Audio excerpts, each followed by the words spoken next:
heavyweight champion of the world. Shout out to TD Sports. TD Sports. Let's go, chat.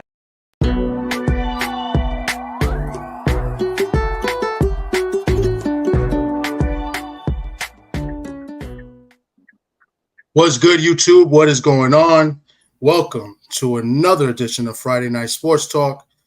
It is me, Thomas from the Bronx, and I'm here with my two co-hosts, and on time, very punctual today. We got my man Socrates Palmer Jr., and we got D Free. Let me remove the picture off the screen, and boom, there he goes. The man, the myth, the legend, the guy that's always not on time, but now is on time. My man Socrates Palmer Jr. D Free, what's going on? What's going on, everybody in the chat? Let's see who's in here right now. Stormy B Man was good. Thanks for coming through. Kui, what's going on? Thanks for coming through. I see BBO is up in here. He's already starting trouble. Jose Diaz, what's going on? What's going on? We're gonna get right to it. We got a lot of things to talk about. Mostly, we're gonna speak mostly about what happened last week and last week's fight with Shakur Stevenson and his fight. I know Sock had a lot to say. He's been decent to come on live. We may get EJ Smith may come on a little bit later. He said he may drop by. When he comes, he comes. If he does, he does. If he don't, he don't. But I'm gonna lead the way with Sock. Sock, how you doing? What's going on? How you been? I'm good. I can't complain. How's everything with yourself? You were in person for that spectacular performance by Shakur Stevenson, weren't you? I was there in person. I sense a little bit of sarcasm in your voice, but yes, I was there for the performance for Shakur's fight. I was there for the whole entire card, actually. It was a good card. I thought Shakur did well. We're going to speak about it, but yeah, I was there. D-Free, what's going on, D-Free? I know D-Free's protecting and serving right now. Yeah, what's good, man? What's going on? Let me put the camera on. It's hot in here, man. I'm in my kitchen and it's hot. But yeah, man, it's a bunch of things going on, So we're just gonna get straight to it because I know Sock wants to get into it and speak about the fight. And I'll just start off with the first question. What did you think of Shakur Stevenson's performance last Saturday? Unfortunately, it was kind of what I expected. I think Shakur Stevenson is very good at what he does, and I think that's it. I think if you expect something else from him, I think you just not following the pattern, right? Because, okay, one fight, you do it. Okay, just one fight. What's happening with him, it's a pattern. It's not the first time that he's been accused of not caring to please fans, and that's his right. You have the right to box in the style that's going to be the most beneficial to you, right? And if he's had success up to this point, who am I to debate that? I mean, he was an Olympic medalist, world champion, undefeated so far, and you can probably count on one hand the number of rounds he's lost as a pro, right? However, with that being said, you fight the way you fight. You leave yourself open to criticism by a certain fan base, and you have to take it in stride. You can't react because the criticism, I think it's part of it. And every athlete has to deal with criticism.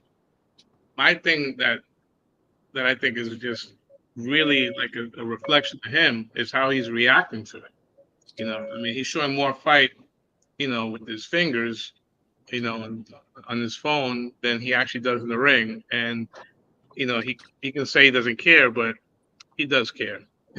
His timeline shows you different. That's my thoughts. Well,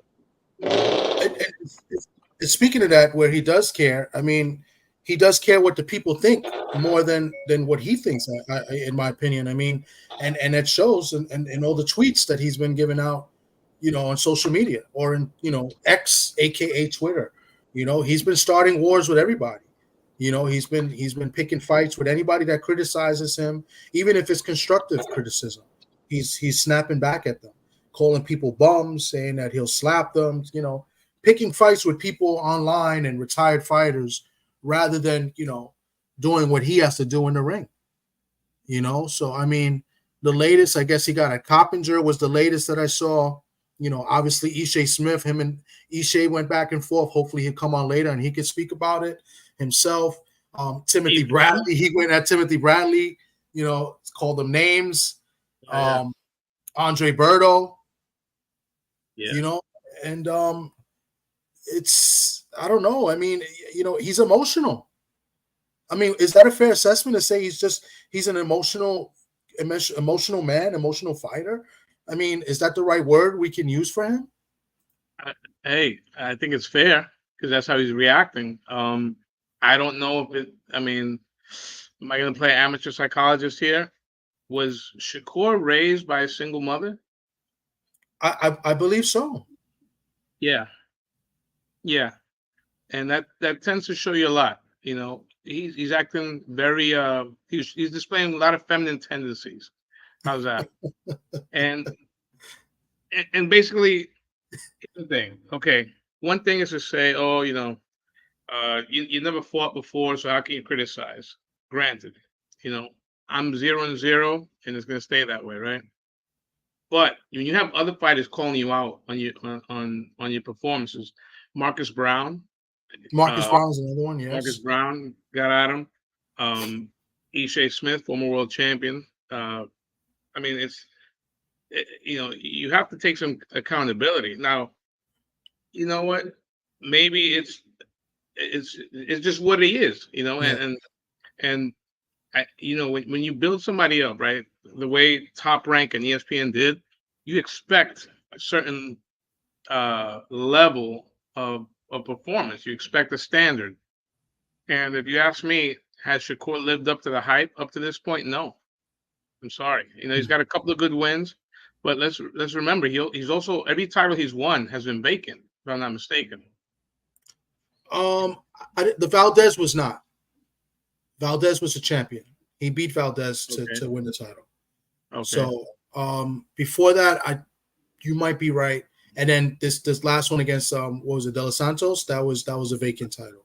No, Jamel Herring wasn't vacant. Oh, that's right. Jamel Herring was champ. Yes. Jamel Herring. So he beat Jamel Herring for the title, and he beat Valdez was a unification actually. Yeah. But I think the belt that he defended against Valdez was the one that he got from Herring, right? Yes. Yeah. Okay. And then he won a title because Valdez was a champion. So yes. Okay. Yeah.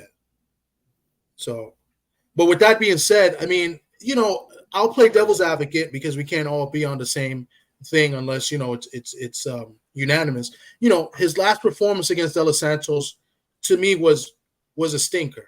Right, supposedly he was injured. You know, he moved. You know, quotations ran the entire fight. You know, I don't like to say that, but you know, he moved a lot in the fight. He did not engage much. You know, that was a snoozer. Now, fast forward to last week, he didn't run. He was on his front foot most of the fight. You know, and he just didn't get the stoppage that everybody thought he should have got. The guy couldn't really punch. He wasn't hurt any time in the fight.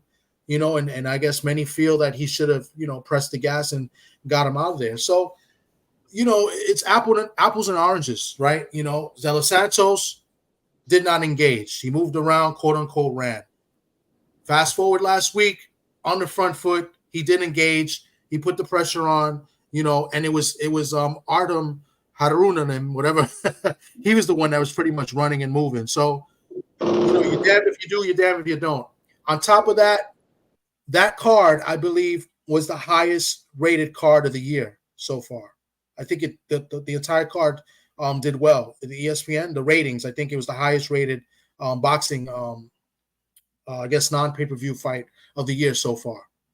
The ESPN? Yes. Yeah, I mean, also, how about, okay, he was on the front foot, but one thing I was kind of disappointed in is his punch output. You know, I think if he throws, because there was a couple of moments that you thought, okay, he could get him out of here. Yeah. But he just didn't throw enough punches. You know, and I think that, yeah, he's not a devastating puncher, but I believe he's got enough punching power to keep people honest. And, you know, chop down the tree, but you got to put in that work. You know, you have to stay in that pocket for more than 2 or 3 rounds. And Artem was in great shape. Yeah. He was in great shape. I thought he gave a good effort. It wasn't as close as the Frank Martin fight, but Shakur's a different level or a different style. Frank Martin's going to engage more and give more of those opportunities. I think Shakur, I was more disappointed in his punch output. He doesn't really throw a lot of combinations. For a guy with fast hands, he has pot shots, and he kind of just admires his work. He almost fights like a guy that's sparring. And I think those are bad habits that he's picked up over the years. Watch his fights. He does not throw combinations at all. And it was there that night.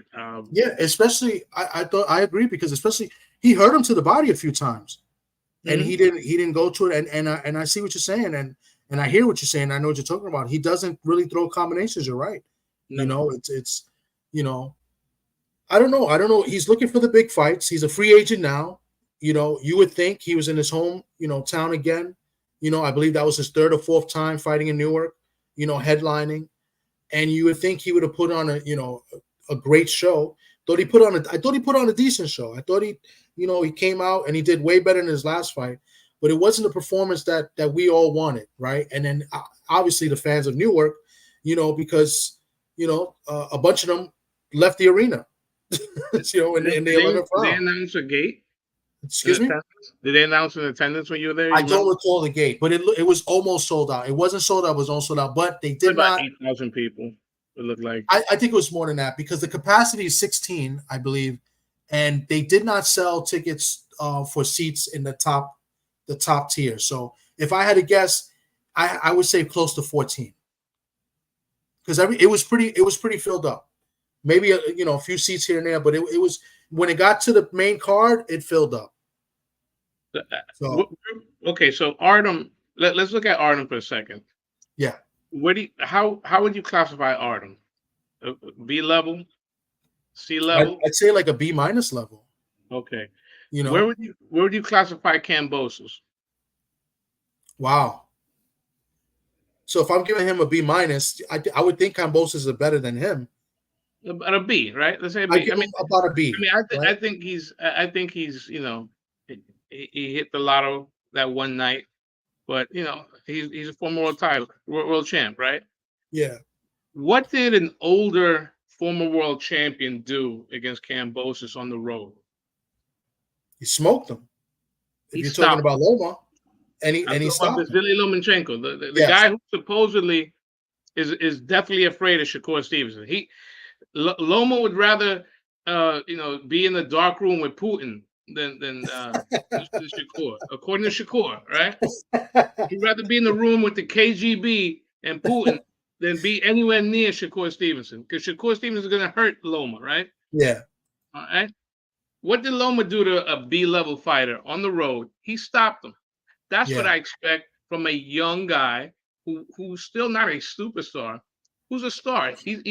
He's a known commodity by people like you and I, and anyone that's watching this channel. But Shakur Stevenson could walk up and down Fifth Avenue. Trust me, no one's gonna. Hey, are you Shakur? No. I think that's a fair point. That's a very fair point. Yeah, I think it's a very fair point. Yeah. So how you win matters. How you win matters. I mean, is anyone putting Consensia on their top pound for pound list? He just became a world champ, right? Because how you win matters, right? Yeah. So, that's a different story. He got a gift. He did. He got an early Christmas gift. But how you win matters. How you win matters. And I guess he doesn't. He says he doesn't care because he said, he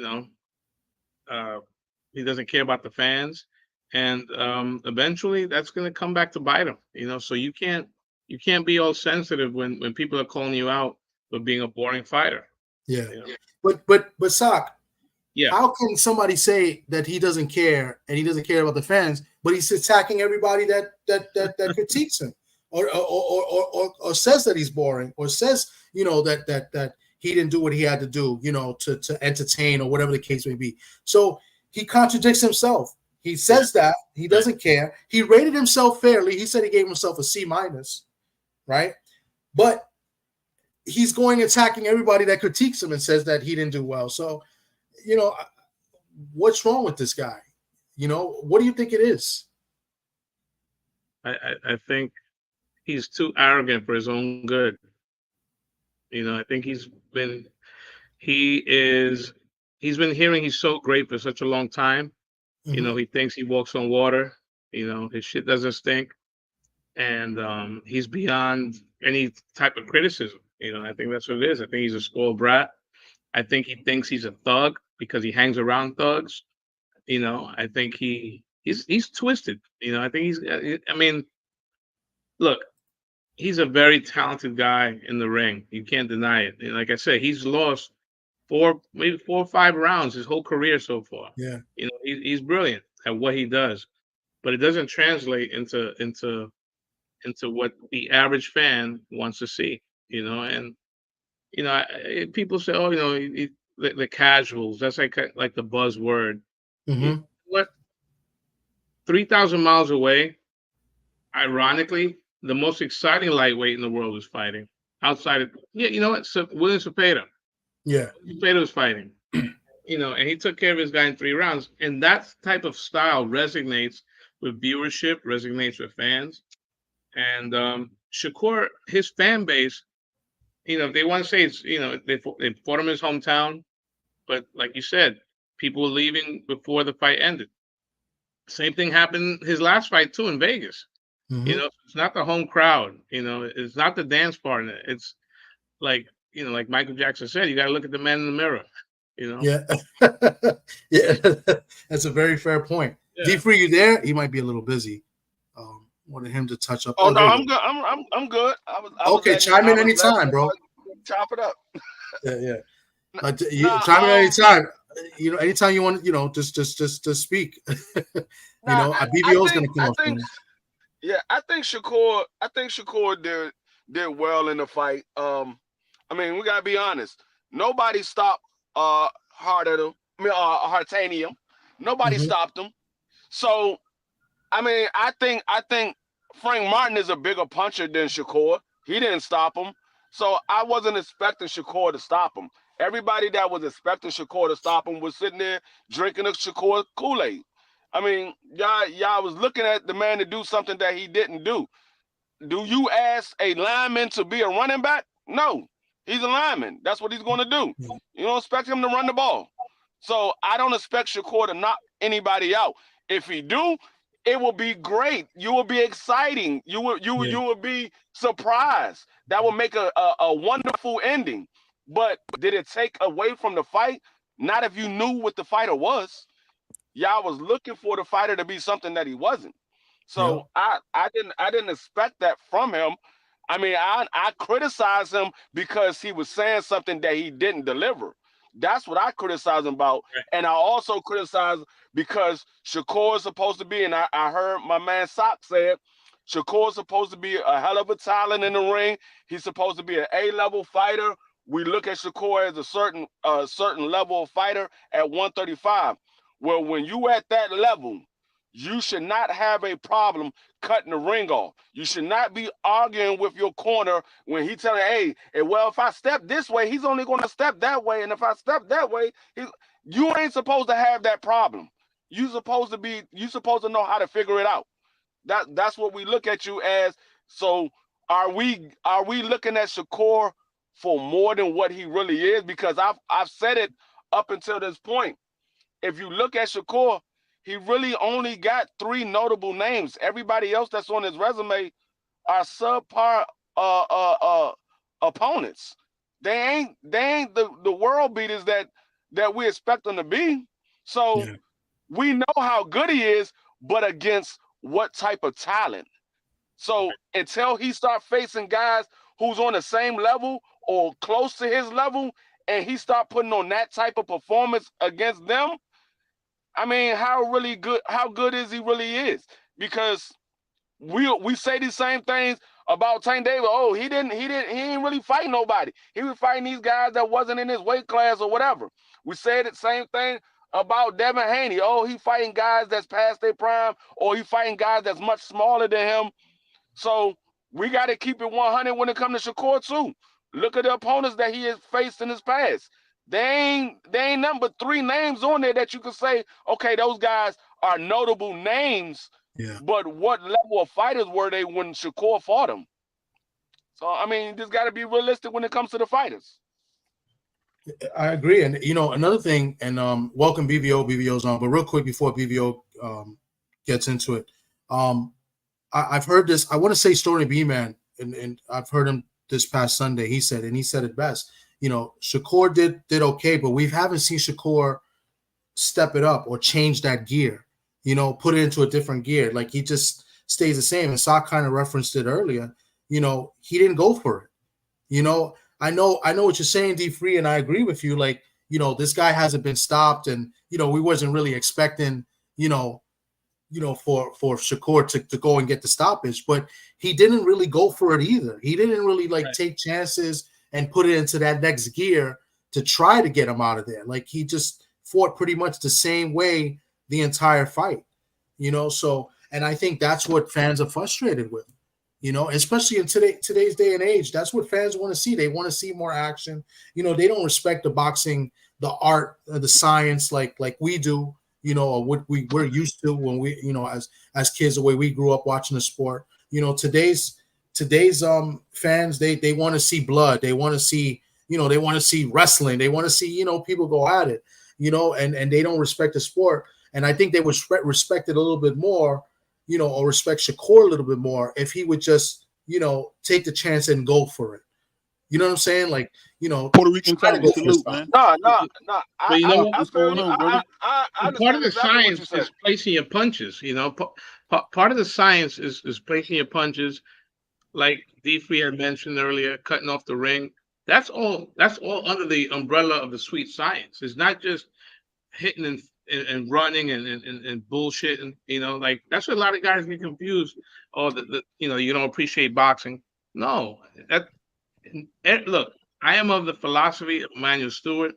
Every fight should end in a knockout. That doesn't mean that you're only going to root for guys that fight like Ricardo Mayorga. No, you look at what how okay. Look, his idol is Floyd Mayweather. Floyd Mayweather at lightweight was a lot more active and had a lot more snap on the shots. He's more Guillermo Rigondeaux than anything else. And I wonder if Shakur is ruined. He is, because I think inactivity. He's only fights twice a year. You only get better when you're in the ring, especially when he's at the stage of his career. He should probably be fighting 3 or 4 times a year. Yeah. I don't think that'll ever happen because the money and stuff. So I think his development is kind of is stagnant, So kind of piggybacking off of what D had mentioned, that he only has about 2 or 3 recognizable names. He had received this criticism when he fought the African guy, Nakatani, that Tim Bradley first was on the on ESPN that first said that he's disappointed in his performance, and I think that's where the relationship kind of soured, because he wasn't waving the Shakur pom pom so hard, So I think he is what he is at this point. Now, if he fights Tank, would anybody be shocked if he outboxed Tank and won a stinker? No, because that's But I think that it doesn't resonate with fans, and he deserves every bit of criticism that he's gotten. What up, BVO? Welcome to the panel, my man, the Asiatic black man, BVO Boxing. BVO, before you start, funny that you come on, because when you left last week, it was funny. We was getting ready for the Shakur fight, and I'm just going to play this real quick for everybody to see. Hold up, watch this, BVO. Who the fuck is this? He was supposed to fight with Socrates never fought. Homeboy, that's. Are we watching the Shakur fight already? I hear somebody snoring.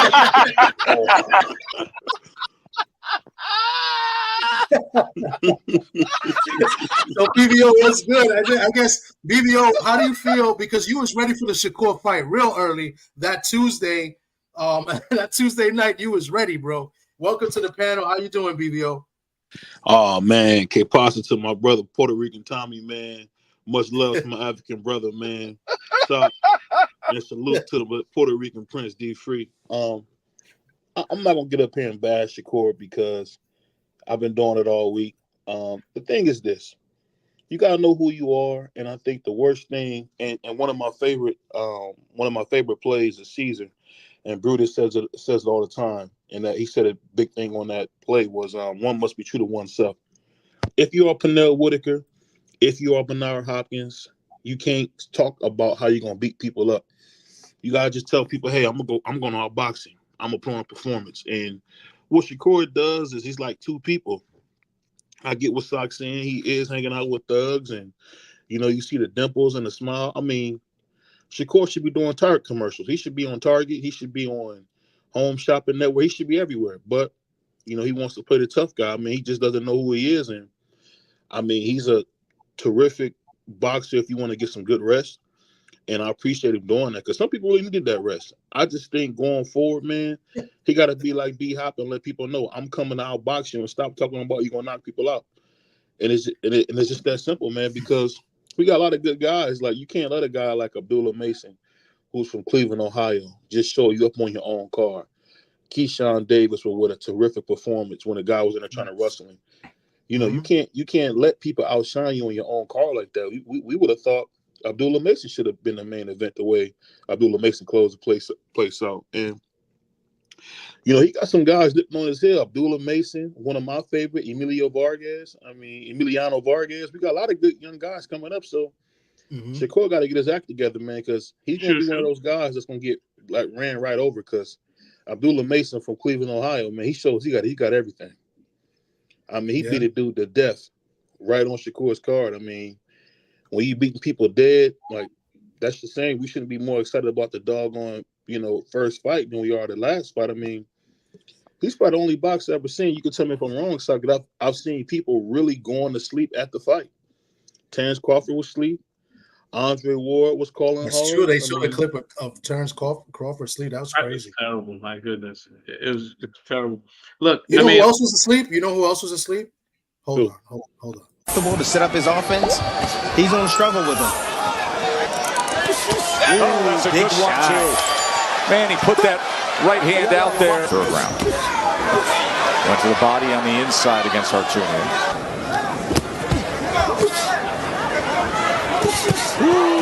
Two-punch combination from Shakur. Has a short right hand up top. And then he splits the guard. Then he finishes down to the body. Shakur Stevenson. Yeah, he's so boring.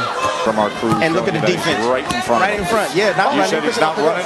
Hurt him with that body shot. He hurt him with that body shot. Yeah, he did. To slow those legs down. He's not bouncing around. He's not as fidgety as he once was. Now he in there. He on survival mode now. Mounting. Whoa, what a big shot. Short left. This short shot. Solid short shot combination. You got to continue to get more consistent with that work. Oh, there's the left hand to the body. All right, Hartunian's he's on the track meet. He's the one with the track shoes now, right? Hartunian trying to survive Shakur here. Another body shot. Good combination from Steven.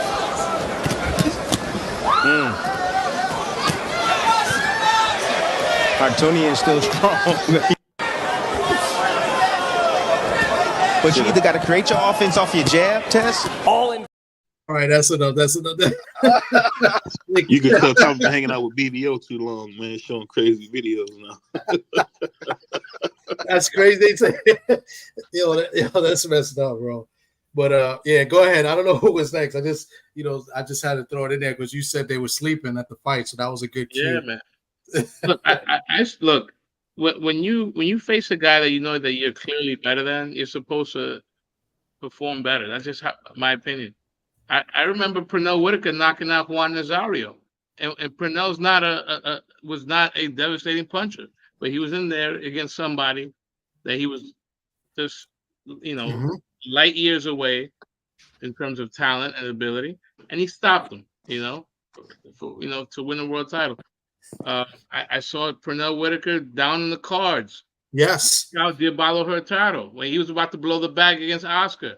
Yes. That was right before the Oscar fight, and he got the stoppage. We stop comparing guys and let guys build their own, careers. And I really believe that Shakur's talent is being wasted because of inactivity. I think he may need another person in his ear, someone that he respects, because I think him and his grandfather showed something that you never want to see. Going back and forth with each other on the Yeah. corner. So, Yeah. I mean, look, the biggest news happened after the fight. That's what you have to know about last Saturday.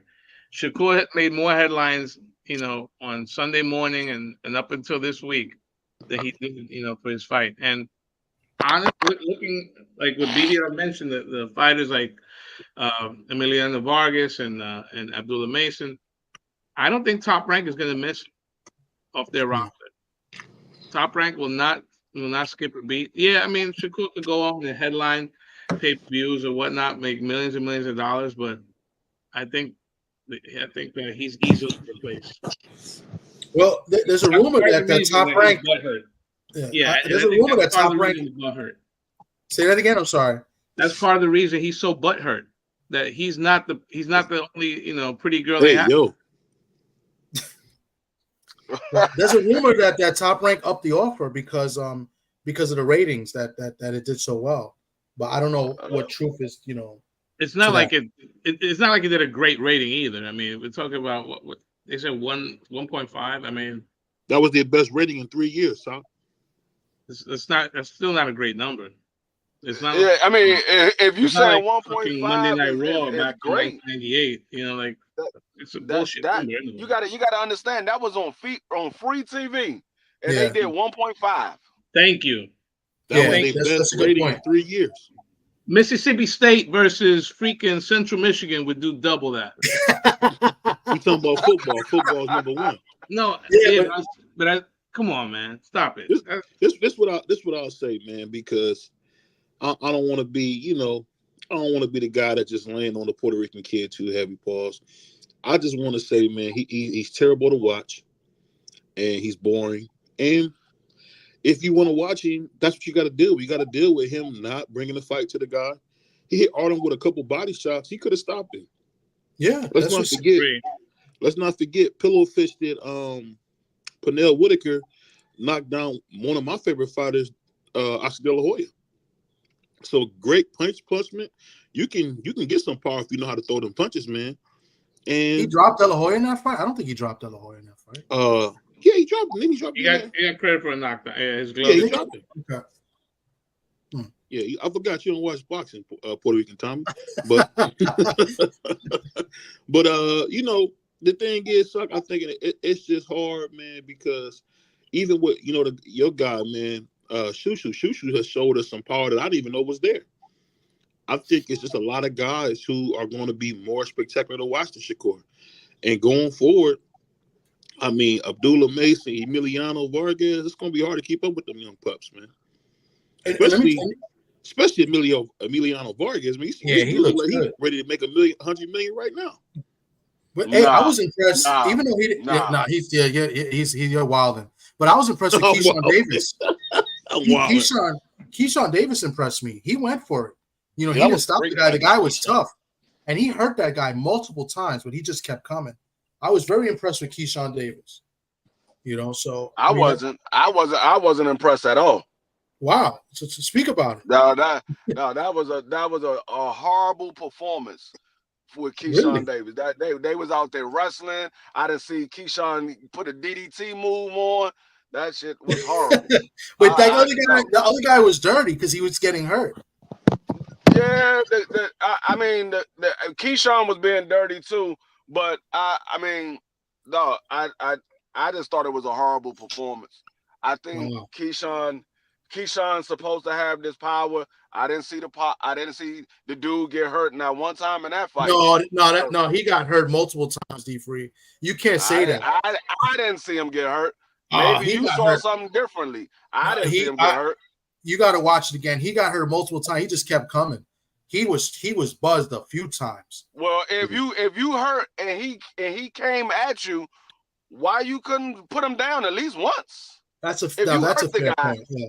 If you hurt the guy and he was coming at you and you hurt him and you couldn't put him down, that tell me you ain't the dude. You ain't the dude. I ain't never seen Tank Davis hurt somebody and not put him down. I ain't never seen T.O. hurt somebody and not put him down. Yeah. I haven't seen it. When the guys are supposed to be big punchers, usually when they hurt somebody, they put them down. They might not stop them, but they at least put them down. That's true to an extent, but I mean, he was hurt multiple times. I don't know how you did not see that. That's the point that I'm making. He wobbled a few times. I mean, yeah, he didn't finish him, but the guy was extremely tough. I mean, if it's true, like I said, I didn't see him hurt, but if that's true, that's even a bigger case on my end that he's not that big puncher because he hurt him multiple times and you didn't sit him down once. Yeah, but the guy's never been stopped either, though. You know what I'm saying? So I didn't ask him to be stopped. I said he ain't sit him down. The man didn't sit down. He ain't take a knee and said, "Hold on, let me take a 5-minute break." He ain't do none of that.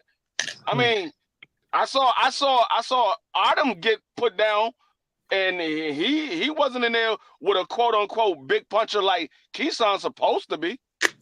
Well, he got dropped. He said he was dropped more because of exhaustion, and I guess he got hurt to the body, and that was to Frank Martin. You know, and that was a close fight.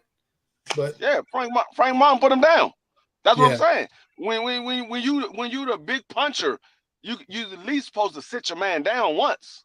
Mm-hmm. Unless you got an injury or something. Unless you got an injury. If you injured, okay, I give you the benefit of the doubt. You injured. But I didn't hear nothing about Keyshawn saying he was injured. Stormy B man, welcome. Welcome to the panel, Stormy. Thanks for coming through. How's everything with you? Hey, salute, fellas. How you guys doing? Hey, man. What's going on, Stormy? What's going on? Hey, Brother Storm. I not too long ago ended my live, but I heard you guys cooking a little bit, and before I lay down, because I got a bit of a toothache. But I wanted to, just kind of show you some support, Thomas, and you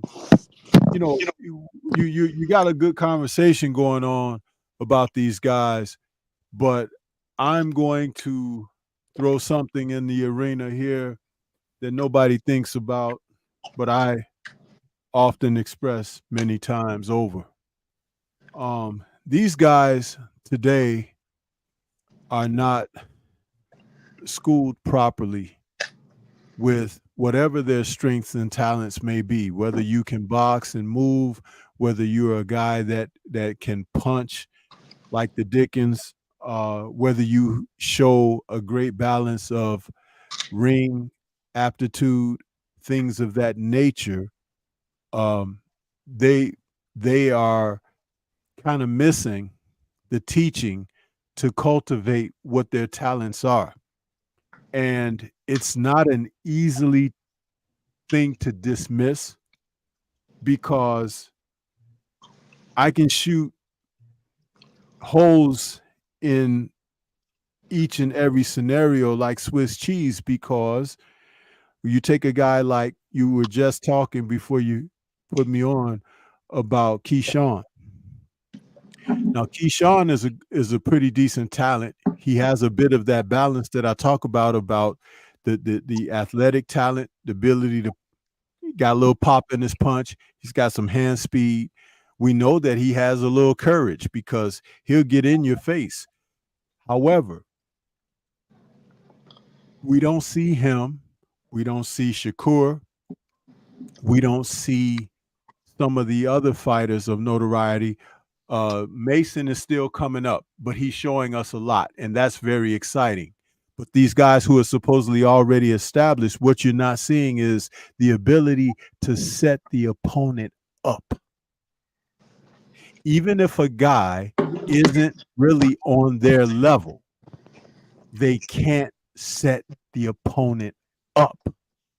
See, a generation ago, you would see Roy Jones, Bernard Hopkins, and you would also see guys like De La Hoya set a guy up, capitalize on his mistakes, and get rid of him.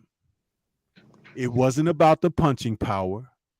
It wasn't about being, more physically endowed than the other guy.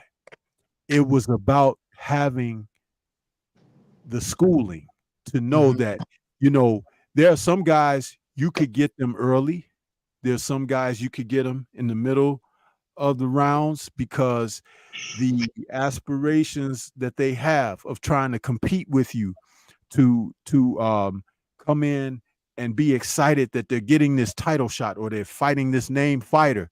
Well, what happens is the adrenaline rush wears off and the guy has no stamina. And then you get him. Mm-hmm. Then you have guys that you take out to sea, like Larry Holmes used to say, and drown them late in the fight. See, you're not seeing that from these guys, which is why you are missing what is the disconnect? What's happening here that, the problems, the puzzles aren't being solved? I just laid it out right before you. You got to keep in mind too, Stormy. You're talking about a different caliber of man. You're talking about a man born before 1945. That's a different type of dude than what we got today. You talking about Larry Holmes. You talk about Muhammad. These guys. I mean, we talking about people who had to really work. They didn't have some of the conveniences that we have in life today. So, I mean, it's unfair to kind of think you would get the same kind of product because you don't have the same caliber of men. We're nowhere near the men that our grandfathers were. As funny as that may sound, we're not the men that they were. Go ahead. With all due respect, that's bullshit. It's a cop out, and I'm gonna tell you why. It's not a cop out. No, listen. I'm gonna tell you why. Because if you're being taught, you have to receive the lesson. I said that this is a reciprocated process. Bad teaching, bad students. I did say that. Now, the lesson has always been the same. Boxing has been around for over 200 years. What is it about this generation that they can't learn? There are those who don't want to learn and don't mind to study up and don't mind their studies or mind the business. However, it's not all, because there are talents out there that are getting it done. When I say what I say, that doesn't go for every individual fighter, just like every individual man isn't great or poor or a low life or whatever. But when it applies, you have to dial it in on what it applies to. What you saw from Shakur Saturday night, it applies. What you saw from Keyshawn Davis Saturday night, it applies. What you saw from Abdullah Mason, it doesn't apply. What you saw from Keith Cullen, it didn't apply. You see what I'm saying? I'll say this. People talk about Keyshawn Davis. You had a guy in there trying to wrestle him. But that really showed me his patience.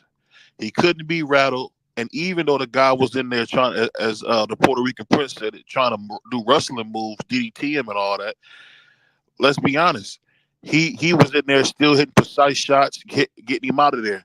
The reason I say what I said about it being a different caliber of man is if you've looked at boxing, it's progressively gotten worse the more modern as we get in it. It's gotten worse. The footwork the footwork in boxing today is garbage. They got all these strength and conditioning coaches. Shout out to my brother Sock, who's the best, but they don't have guys working on their actual footwork. They don't have guys making sure that, hey, you got to stand and fight. Shakur is a 3-division champion and don't know how to cut the ring off. Why do you think that is? Why do you think that? Let me finish real quick. And T.O. is a 2-division champion and don't know how to cut the ring off. What I'm saying is the little nuances that made those guys great. Let's just be honest here. The boxing we've been getting since about maybe 2000 has been a cesspool compared to what we had before. But that's what he's saying. He's saying that's what goes to Stormy saying. The teaching is bad. Yes. So if you got bad teaching, you're going to have bad students. You got good teaching. If you got the student that want to listen, you're going to have a good student. That's what he's saying. It's bad teaching. What I'm saying is even with the teaching, right? Even with the teaching, I get what he's saying about the teaching. I'm saying it just really just depends on who the guys you look up to as well. When you had a guy like Muhammad, who was the king, you had a guy like, Joe Louis, to me, who was the greatest heavyweight to ever live.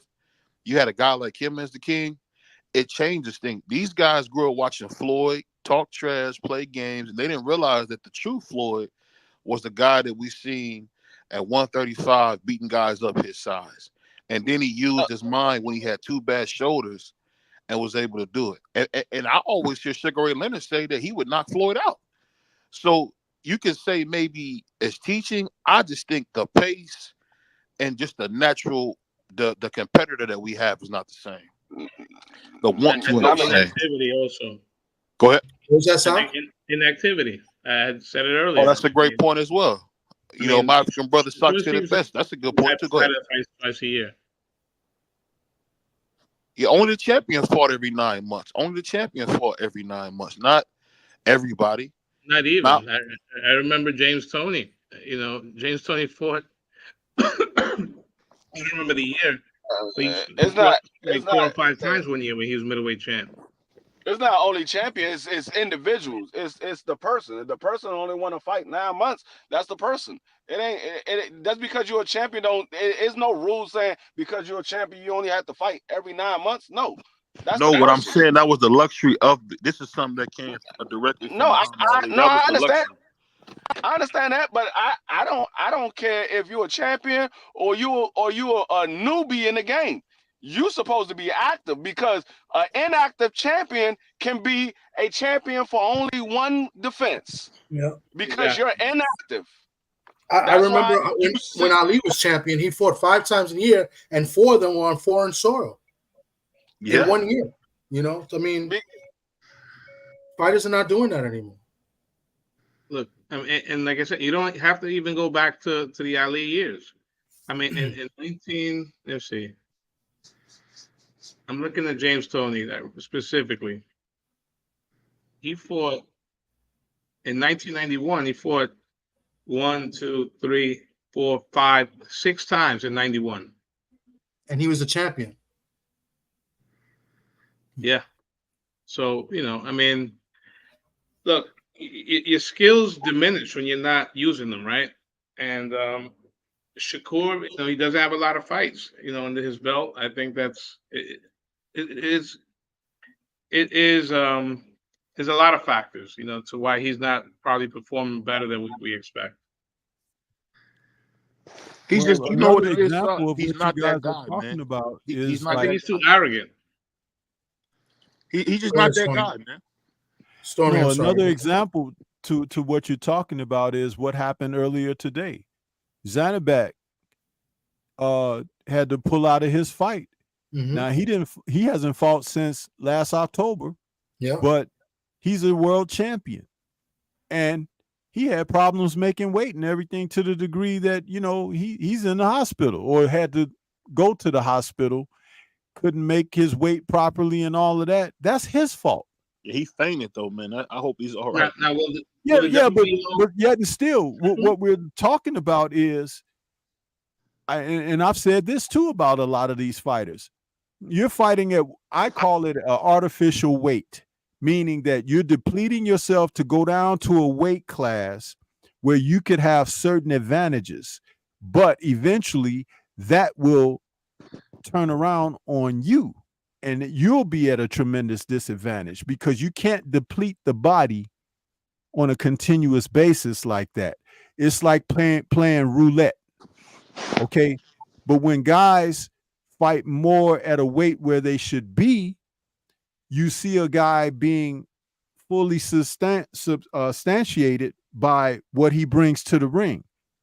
When you see these guys who are 20 pounds overweight and everything like that, but they can trim themselves down to make a certain weight, yeah, that's okay. And you can rehydrate and be strong and all of that, but you're not really that professional.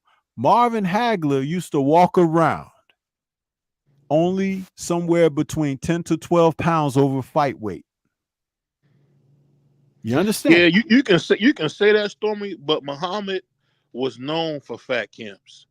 One of my favorite big Did I use Muhammad? I didn't use Muhammad. The reason I use Muhammad Ali is because he's the gold standard. What I'm saying is, but Muhammad Ali. Let me finish this real quick. Muhammad Ali had fat camps. Riddick Bowe, who didn't really take a lot of punishment because he would drain himself so much, and they say he would have I think he have less fluid in his brain. He Brother, has you are slurred speech talking now about from them men who are not the example. Yeah, Go ahead. he You are heavyweights. talking about men who are not the example. What You're do you mean? talking about men who had bad habits. Yes, Ali had bad habits. I once posed the question in the gym to Mhm. guys. I said, if you wanted to train a heavyweight, who would you show him films of? One of the first things people would say out of their mouths was Muhammad Ali. Muhammad Ali would be like the last person that I would show film of, because he had natural athletic gifts that allow him to get away with things that you, as an ordinary guy, can't get Mhm. away with. For sure. But if you have guys who were technically proficient, if you had guys who had exceptional defense, there are a myriad of other fighters that you could show film on. One of you mentioned Joe Louis earlier, but there were other fighters like Ezra Charles, and later Archie Moore had a try at a heavyweight title, even had a try at training Ali at one point early in his career, and they didn't jail because Ali wanted to do everything the wrong way when Archie was trying to teach him the right way, and they had a difference in philosophy. You can even go back to Charles Sonny Liston, who had a pulverizing jab, decent defense, and an 84-inch reach for a man that was only 6 foot tall. Think about that. You understand? So when we're talking about the rule and the exceptions, that's like apples and oranges. You don't compare the exceptions, you compare the rule, because the rule is basically your indoctrination into getting it done proper. When I mentioned Hagler, I talked about it because there was a point in his successful career that even though he had gone through the middleweight division, someone had come to him in an interview and they said, hey, why don't you try going up to light heavyweight to take on Michael Spinks? Because that's when Michael Spinks was really on fire in the division of light heavyweight. And Hagler was like, no. He's like, I'm a middleweight. He knew what he was. Do you realize that trimming off an additional 4 pounds or so, he could have fought at the junior middleweight division? A lot of times he didn't even come in at 160. He came in under 156 and a quarter, 157. Hagler was very vigilant in his disciplines.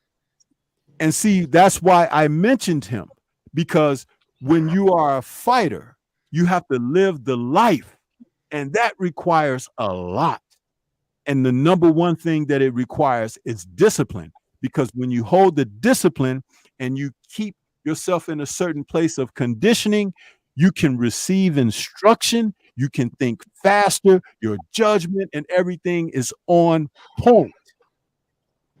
When you're reckless, when you're loose, when you let yourself go, you can be caught sleeping. Mm-hmm. That's a fact. Yeah. And that's a principle about life, as well as a principle about what we're talking about in this beautiful sport that we profess to love, boxing. This is why when I talk about these things, I can marry my points both in life outside of boxing and the life of a fighter in the ring. Yeah, I get what you're saying. I only use Muhammad Ali because, to be totally honest, when it comes to boxing modern day, he is the gold standard. Because we talk about Sugar Ray Robinson all the time, but we don't talk about Kid Gallahan. We don't talk about those other guys that were just as good as him. So what I'm saying is, when I talk about Muhammad, that's what people watch. That's what people know. People don't even realize that Muhammad Ali is a better version of Jersey Joe. He stole a lot of stuff from Jersey Joe, but people don't know that. But really what you're seeing with Shakur is really just like you said, a lack of discipline, I don't want to say a lack of teaching because I think Moses is doing a good job. I really do. I think Moses is doing a good job. He can't make the guy do it. Either the guy's gonna do it or he's not. And I just think Shakur has kind of shown you he wants to do whatever he wants to do, and that's not gonna work, man. It's not. It hasn't been working. He has to do something different because this is starting to become insane at this point.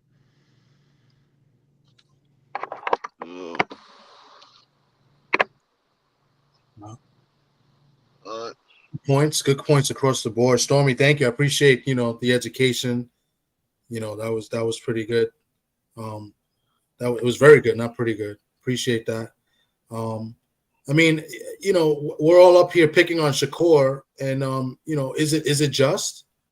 It's just not, to the standards of what we expect as, what fighters should be, and imagine if that was a pay-per-view, where somebody's paying their hard-earned money to watch you fight. Now, mind you, I was at the fight. I had the ticket. I had credentials, but I had a ticket. I gave the ticket away, but I supported the fight. I paid for a ticket. You know what I'm saying? And the card was good, but I wasn't really pleased with the main event. And he was the show. He was the star of the show. You gotta know what you're spending your money for. I mean, do you go to McDonald's looking for a steak? No. You go to McDonald's for a burger. You gotta know what you're spending your money on. If you know what he is, then you shouldn't expect anything else. If you get something that you didn't expect, then you're surprised. Yeah. You get something that you didn't expect, you're surprised. But you shouldn't be suspecting something that he's not. Like Shakur, he fight very conservative. And for him to be at 26, 27 years old fighting conservative, he's only going to get more conservative as older as he gets. The older he gets, he's going to get more conservative. So with the fighting style that he has, it's not going to get better. It might get worse. I don't think it's going to get better. I think it would get worse because that's the fighting style that he adapted to. That's the fighting style he's been fighting in his entire life. That's how he's always fought. So you got to expect that. That's probably the reason why he didn't win the gold medal, because he was real conservative. I didn't watch the whole fight in the Olympics when he fought, but that's probably why he didn't win the gold medal, because he was conservative and Robisi was pressing the action. So they gave it to Robisi. So, I mean, you got to understand the fighter. So when we talk about the pay-per-views, if you're going to pay for it, you got to know what you're paying for. If you paying to see an exciting fight, that might not be the fight you want to pay for. Might not be the one you want to pay for. Well, in my case, I went to see one fighter in particular because if this kid, if Keith Cologne was on the card, if he wasn't on the card, I wouldn't have went. I really went to see Keith because we established a relationship with him months ago, and and I've been talking to him on and off, following him through the, through the nationals and stuff like that. So if it wasn't for that, I wouldn't have went. You know what I'm saying? Now the card to me was pretty solid. What you paid your money for? Yeah, I saw, and I got, and he had a good showing. He stopped the guy. I saw Ali Feliz. I like him. Keyshawn Davis, I was really happy with him. I was upset with the co-main event because I thought they robbed, Shaki. And then I got to see Abdullah Mason for the first time in person. I've seen him fight, but to see him in person is different. And, and he gave a good showing too. So, I mean, I was satisfied overall as a fan. I'm just saying the featured guy of the show did not produce, up to my expectations. And obviously a lot of fans' expectation because they walked out, in the 10th and 11th round. You know what I'm saying? So, yeah. I got a question I'd like to pose to the panel here. Do you guys feel that Shakur has, now these are two different things. Do you feel that he has quick hands or fast hands? I think he has quick hands. I don't think he has fast hands.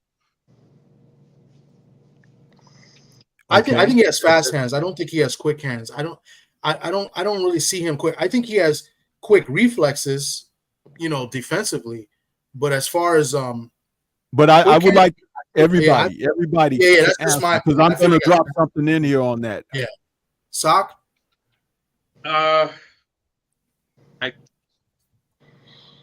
Okay. Quick hands or fast hands? Does Shakur have quick hands or When fast I hands? think of fast hands, right away I think of Hector Camacho. I think of Amir Khan. I think of Meldrick Ray Taylor. Mosley, Meldrick Taylor, guys that are a little bit more flashier. I think if he was to fight more aggressively, does he have in his DNA to have fast hands like that? Maybe, but he's a counterpuncher. So I'm gonna go quick. BBO. I would say with him is they're more educated hands. It's not so much fast, just that they place very well.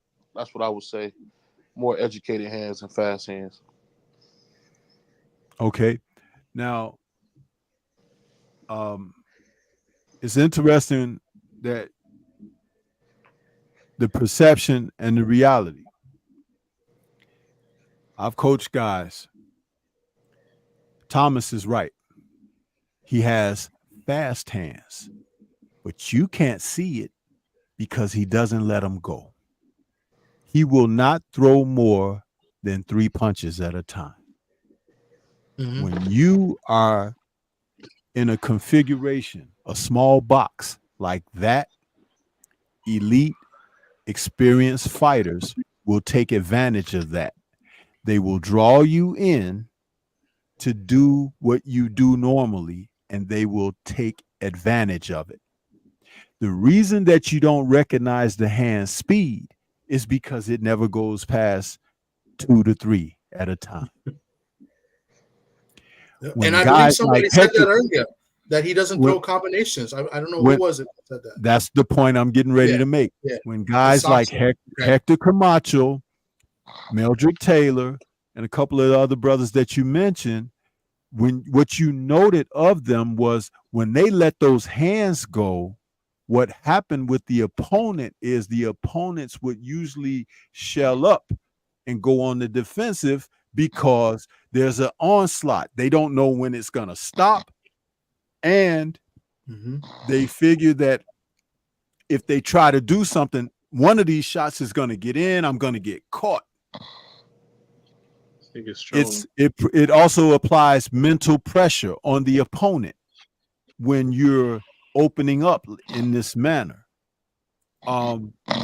Sugar Ray Leonard was a proponent of taking moments in a fight to test the will of the opponent that he was in there with. Sometimes he would just open up on a guy, and sometimes the guys would try to fight him and they would get knocked out because he knew how to fight and knew how to use his hand speed. And then other times guys would cower and cover up or whatever, and then he would have to go back to breaking them down. Shakur needs to figure out this whole thing right here because he has hand speed. He has it. And Artem was in a point during that fight where he didn't know what to do. You know what I mean? And when he realized, oh, this guy's not going to try to knock me out. I talked about that on my post-fight show because you can make a guy feel like he belongs by not taking care of the business in there. Shakur never had a moment where he bit down and said, I'm going to get this sucker. But he spoke with bravado after a few rounds that he to his corner. I'm going to stop him. That's two different things. Yeah. But when you challenge the guy, let's go. Sometimes a guy will try to go with you, but because you are of a better level or a higher level than he can't compete. So he'll shut down. But that's when you have to take the risk. That's when you take the chance to do something. That guy was not going to knock Shakur out. Nope. But Shakur could have knocked him out. But he didn't. And see, that goes back to what I was saying about setting a guy up. See, all of this is relative. But if you don't understand it when you're teaching your charges, then they don't know how to execute it. Keyshawn was in there trying to punch this guy and hit him hard and all of that.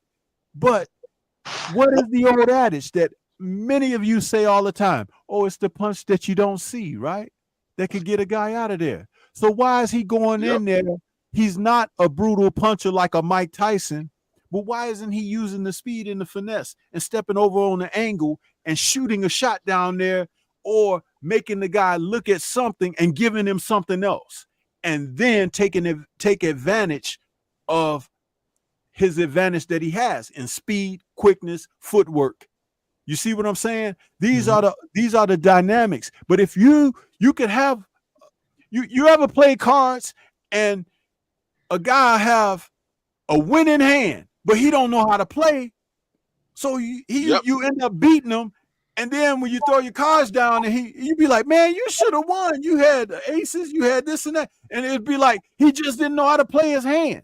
Yeah. This is what we're talking about. Yeah. Yep. That's well said. Yeah. That's the reason why I never had.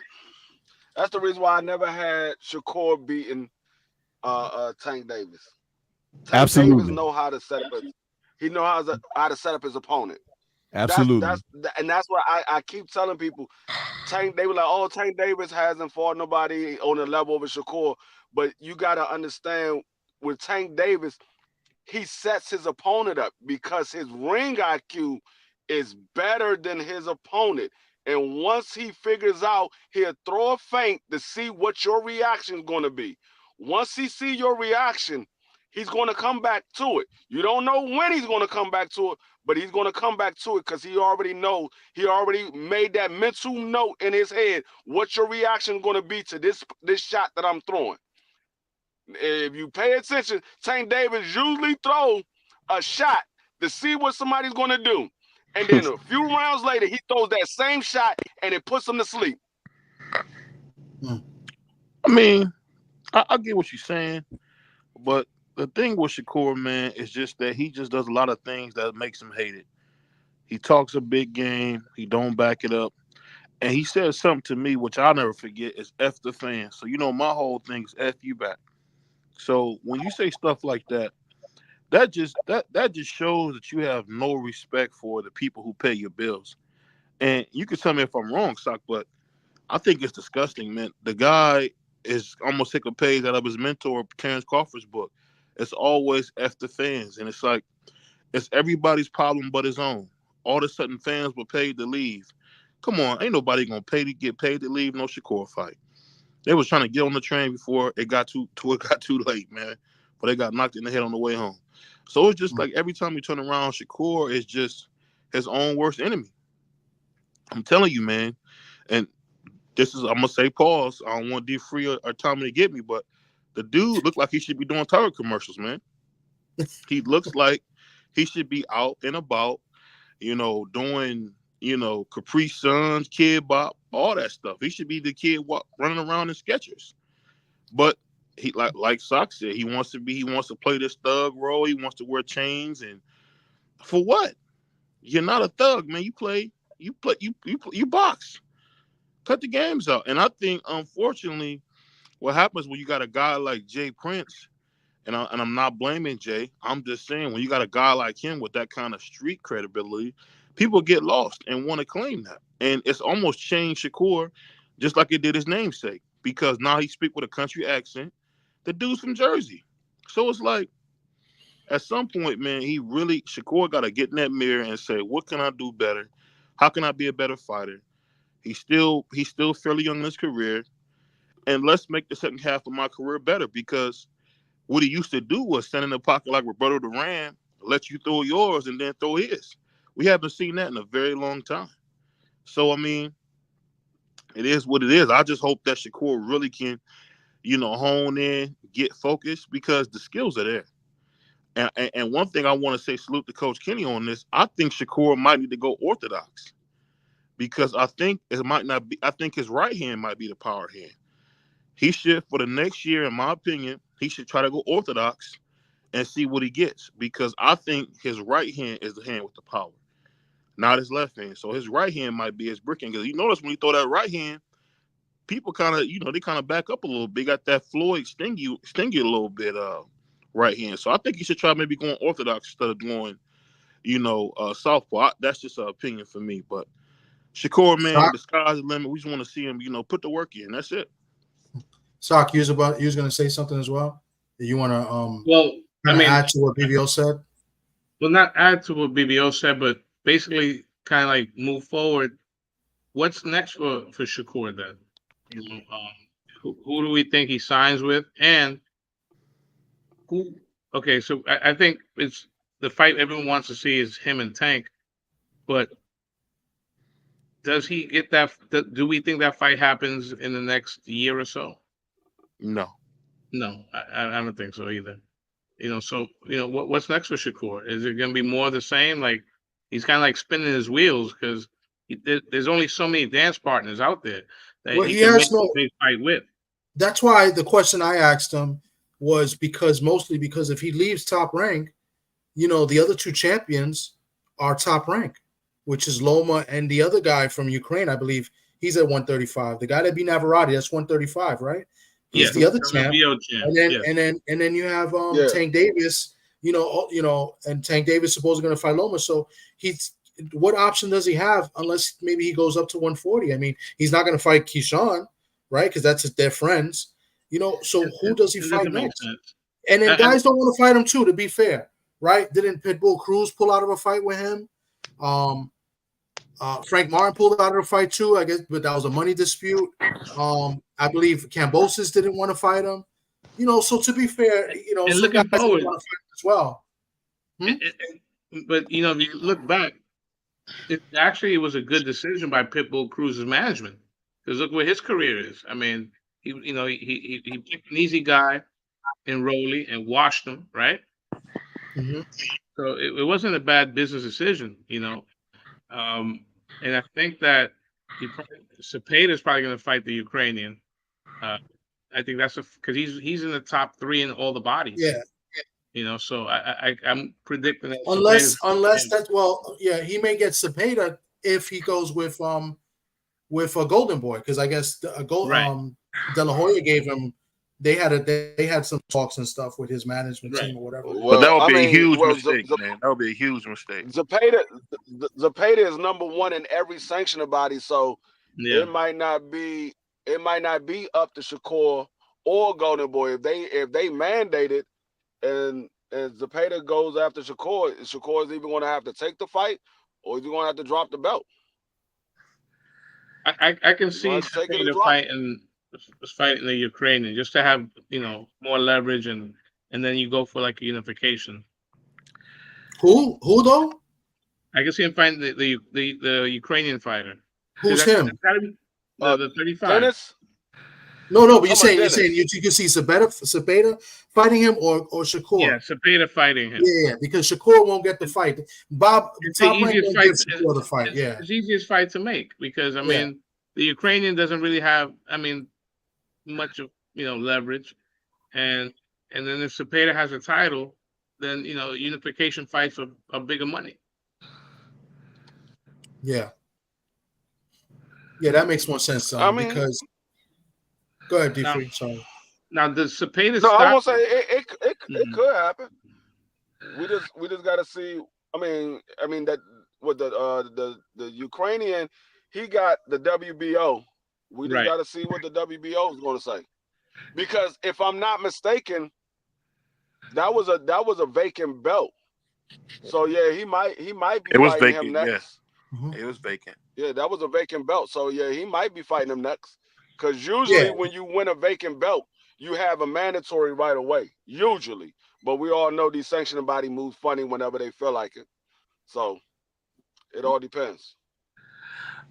Let me ask you this, Sock, and I could be wrong in this. Why does Tank Davis want to be undisputed now that there's no Devin Haney at the weight class? Say that one more. Why does he want to be what? I said, why is Tank saying he wants to be undisputed now, but when Devin Haney was there, he didn't want to be undisputed? What you think changed? I don't know if did he ever campaign saying that he? I mean, look, I don't think Devin Haney beats Tank Davis if they fought 2 years ago or 2 years from now. So I don't know. I can't answer that question from Tank. I just don't think I never thought much of Devin Haney to begin with. As far as him being on that elite level. So I don't know. I don't think Tank is necessarily. I think Tank has always been about making the biggest money fights possible, and Tank is the biggest name in the division. Outside of what's his name, Garcia. So I Yeah, don't but know. Garcia hasn't campaigned at that weight since for like Right. over 2 years. I mean, Yeah. And speaking of Garcia, man, what a coward, man. What a piece of trash he is, man. Those comments he made, he can kiss my ass forever, man. And excuse me for saying that, but man, fuck Ryan Garcia. He's a piece of shit, man. pretty much. Yeah, we've been saying it for a while now, and I mean, I don't really want to talk much about him. I mean, we spoke about him last week. It's nothing really to be said. He's, the latest is that he beat up his ex-girlfriend, his ex-wife, whatever it was, and now he's got this apology out. I mean, it's so many times you could do something wrong and apologize for it, and get away with it, right? Because he's pretty much getting away with everything. Like nothing. There's no punishment. Yeah, he's suspended for whatever amount of time because of the steroids, but he's not being held accountable. His enablers are not being held accountable. It's a joke at this point. So I don't really like. So I agree with you, BBO. I feel the same way, but I really don't want to spend no time on that guy. Yeah. So hey, Suck, let me ask you this, man. When you watch boxing now, right? How can you tell if a guy is committed to the sport physically? What's a telltale sign for you, knowing if a guy is physically committed to the sport? Well, I mean, that's a hard question to ask. I mean, unless you really know them personally, but I would say when guys at the weight, when you see them at the weigh-in, if they have like that drained face look, it looks like someone who made the weight in the sauna, as opposed to like a natural, or as close as natural it can be. It's hard, to gauge that. I mean, you only go by performance. If the guy in the third, fourth round, if he's breathing heavy, then something's wrong, Yeah. So let me change it here. Let me get to the juicy question. What I know you're probably not going to answer, but did you watch the weigh-in with Pistol Pete and Jaleel Hackett? The weigh-in or the press conference? Not the press conference. We know what happened at the press conference, but the weigh-in. How did you thought? So okay, so even at the press conference, how do you think? How did Pete look to you? I didn't see any pictures. Okay, but he made what, 146? Yeah, he made weight. He made pretty good. Yeah. So which is pretty good, because Okay. when he fought Conor Ben, is that what, 150? That was a catch weight because Ben couldn't make the weight, so they kept going back and forth on him. That's part of the reason why Pete was complaining the last fight, because at first it was 147, then they said 154, then 150. So that's why he's complaining. And then, in case anybody doesn't know, I mean, maybe I don't know if you know, Stormy, but Sock is a strength and conditioning coach, and we're just kind of like busting his chops because he was supposed to work with Pete, and it didn't work out because it just didn't work out. So I just wanted to see what he thought Pete looked, without him. So we're kind of like breaking his balls and stuff. So I don't know if Sock wants to touch up on that, on what happened. No, I mean, look, I mean, I'm glad he made the weight. Now he's got to show out, right? I mean, look, right now I don't know if he's awake or whatnot, but he knows why he's in that ring tomorrow, because he's the guy. He's the B side. He's there to build up Jaleel Hackett. It's also a measuring stick. Eddie Hearn wants to see what he has with Jaleel Hackett, and Peter, he fits that stepping stone mold, right? He's middle-aged 30s, and he's fighting a guy that's young and doesn't know how to lose. So, I hope he does well. I hope he does well, and it's boxing. Anything can happen. You know, all it Yeah. takes is one good shot to change somebody's career. Yeah, I mean, if you follow Pete's career, and you know, Pete has not made the best decisions throughout his career, and that's why at 33 he hasn't really got those big fights. But I hope he does well. You know, he works hard, you know, on his skills. He's been in the gym with a bunch of good fighters. So I mean, I'm rooting for him. You know, I've always root for the local guys. So, you know, I hope he does well. And BVO's snoring again. BVO, man, you must be the hardest working man in the world, because every time you on, you half asleep. There's nobody that works harder than you. Jesus Christ, you must work 25 hours a day, bro. This guy. That's what it is. Every week, like every week, I can't make this up. That's why we just played the clip of him snoring last week. Unbelievable, this guy, bro. It's I don't know, man. He said working cheeseburgers. I can't. But I don't have anything much more to say. I know we wanted to go in and talk about Shakur and last week's fights.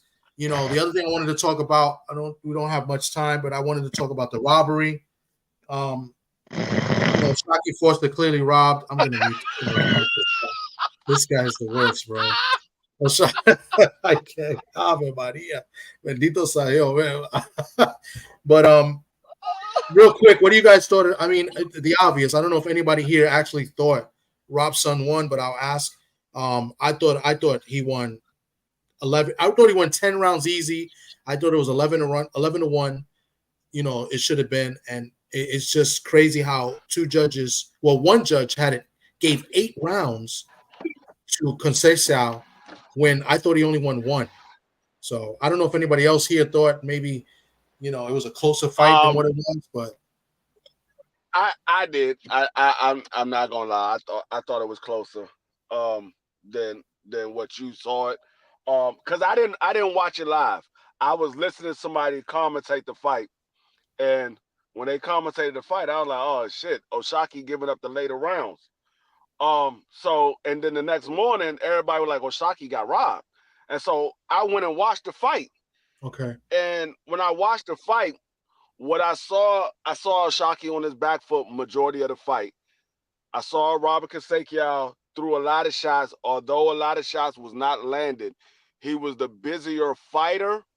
And you got to understand that these judges that they had judging, one of them only judged 26 title fights. I think another one judged like 12. I can't remember what the last one. When you got judges like that hasn't judged big fights, you gotta know something is coming up.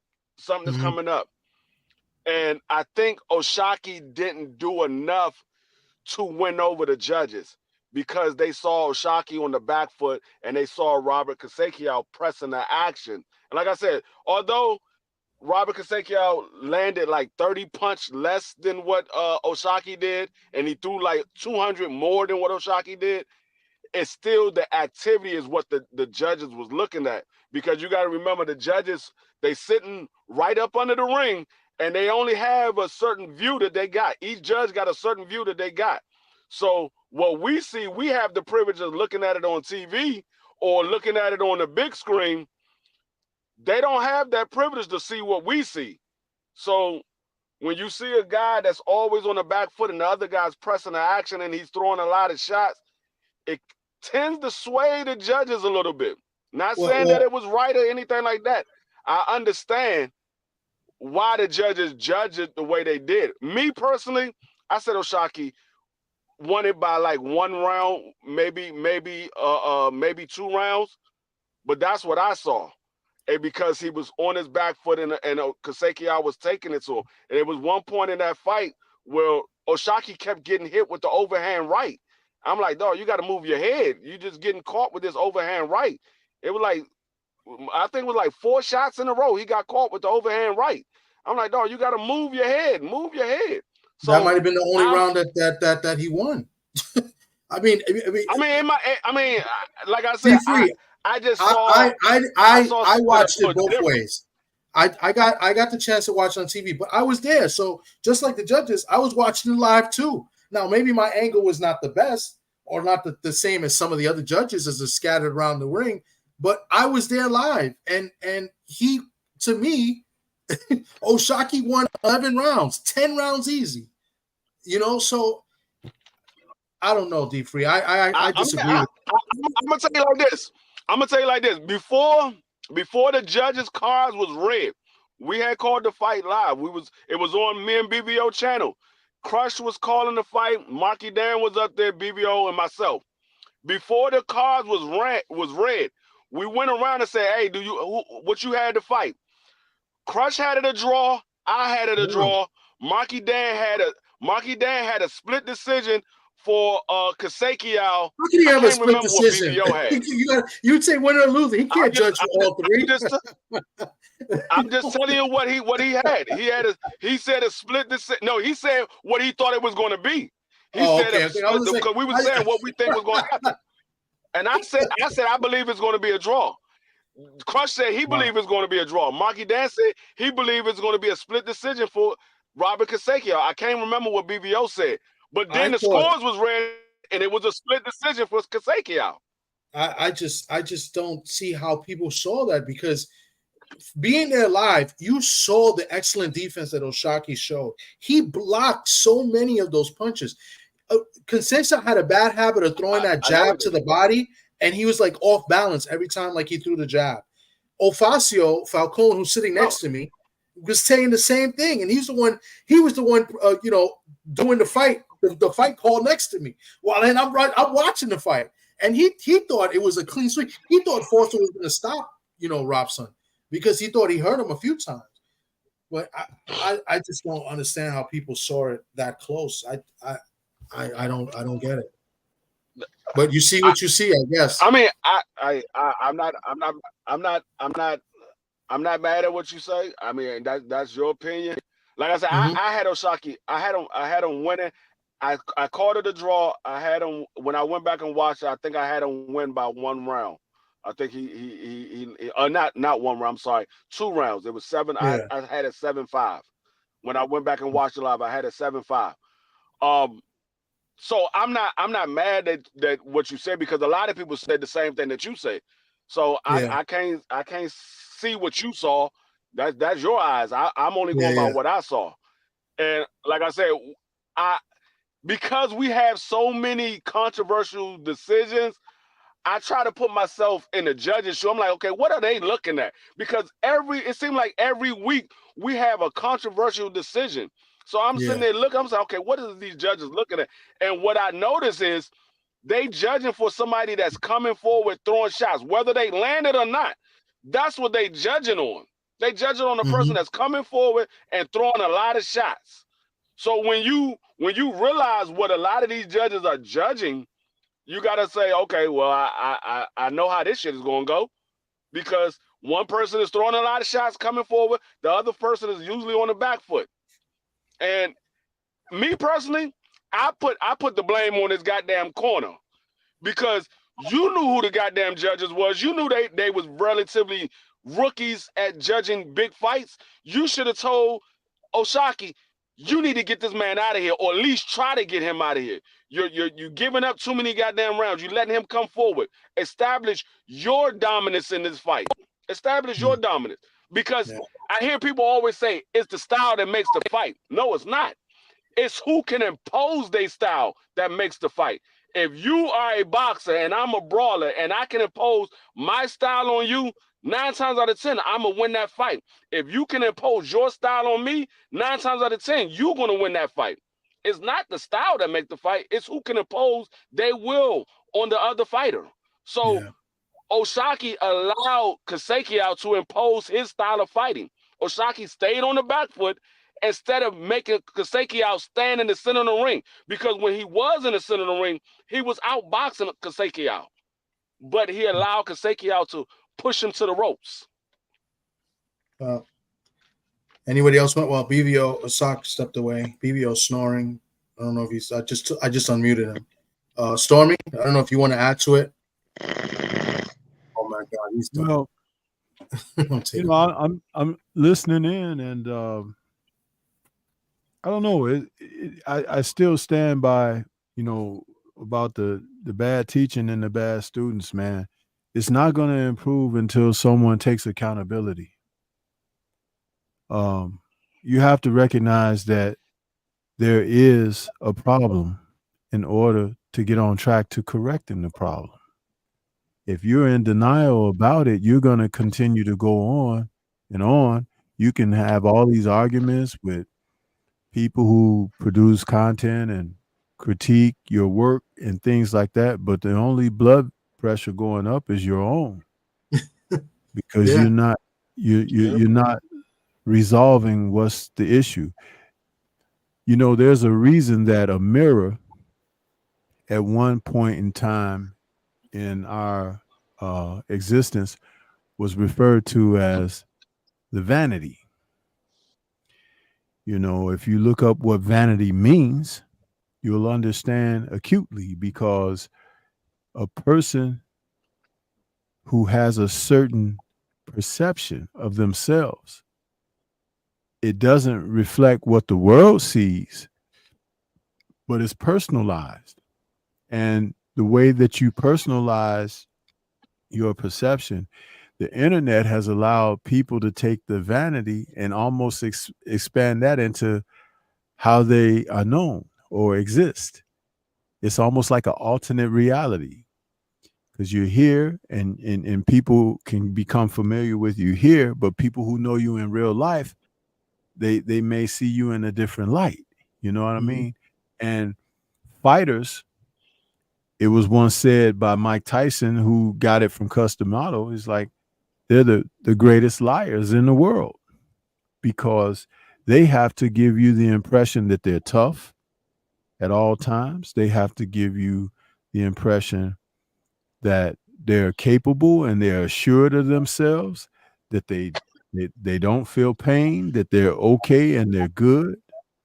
And that's all falsehood, because we all know if someone hits you in your eye, that mess hurts. Huh? But you got to put on that face and be like, I'm good. Some do it better than others. Once again, going to the card game reflection, you know, poker face. You know, so what's the end game with this? The thing is, Shakur is he's definitely a talent, but he's reached a certain plateau that if he is unwilling to make certain adjustments, that'll be where he is. And that young class that's coming up behind him will supersede where he is. But that's his choice. And that's, you know, some of the other fighters out here, not just he, but there are a few others sprinkled throughout the sport. You know, you have to decide who you're going to be, what you want to be, and do your thing. But I agree. I agree with you very much. We're heading into that changing of the guard, you know, pretty quick. You know, Canelo, his best days are behind him. Terrence Crawford, for as great as he's been, you have to think that his best days are behind him. So that new crop of guys that has been showcased by Top Rank, you know, they fight in an exciting way that is crowd pleasing. One guy that we haven't mentioned who's going to fight in 24 hours is Jared Ennis, right? Big fight, headlining his first fight with Eddie Hearn. What does everyone expect tomorrow from Boots? I think he's gonna. I'll start out. I think he's gonna put on a great show, and I think you're gonna see the opposite of what you saw out of Shakur in his his hometown fight. I don't know if this is his first time headlining in Philadelphia. I'm not sure. Yep, it is. It is. So, he never. I mean, yep, it's the first time he headlined in Philadelphia. Okay, so I expect him to do well, and I think he's going to get the stoppage within. I want to say within 5 rounds. Wow. Okay. I think this guy I think it's going to be murder is the case they gave him. I think he's going to go out here and kill this dude. I really believe they're going to kill his. He's going to kill this dude because I think he got. Nobody wants to fight him, and everybody's saying he hasn't fought anybody. And now he's the champion at 147, and he still is unable to get that signature fight for his career.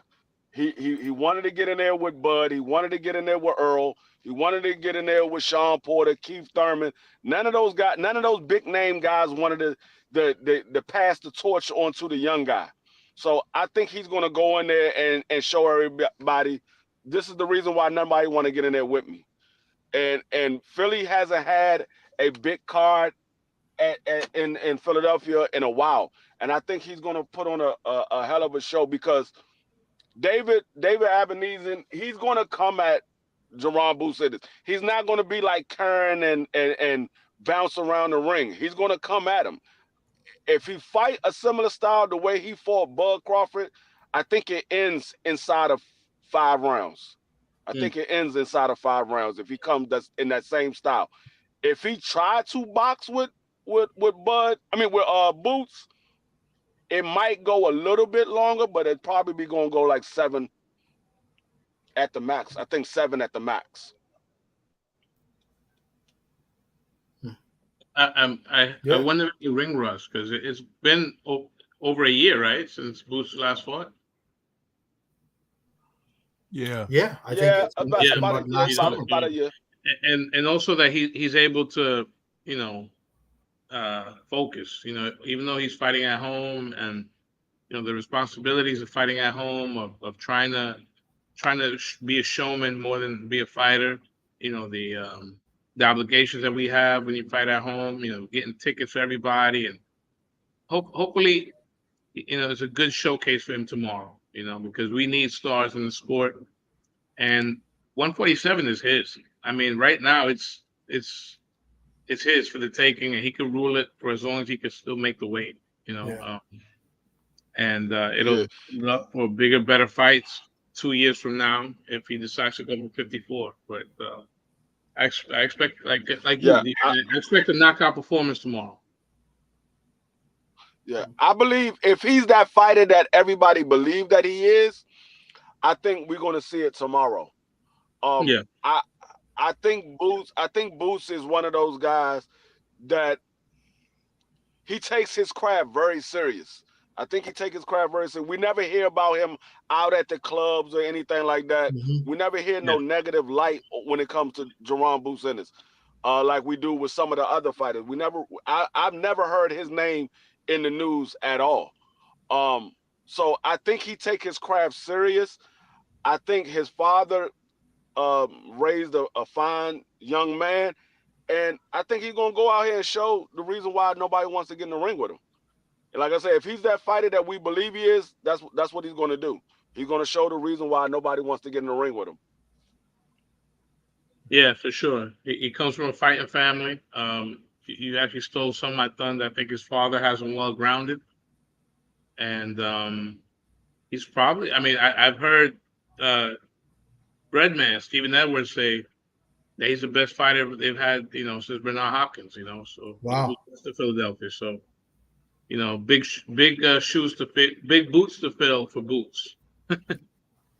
Before we go to Stormy, you still talk to Breadman? You still? It's been a while. It's been okay. I know you had a relationship. I could. Yeah. Stormy, you got anything you want to add to it before I guess we close? Yeah, with Boots, as it was said a moment ago, it's his for the taking, but I'm not so sure that he really wants that. You can want something for someone else, and then they'll be looking in a different direction. I heard him just this week speaking about guys at 154. I heard him speaking about even being able to go all the way up to 168. Dude, take care in front of you. Yeah. Take care of what's in front of you. Right. What's the best way for people to take note? That's for you to handle the business at hand, to deal with those who are in your immediate sight, and that's at 147. Take care of that first.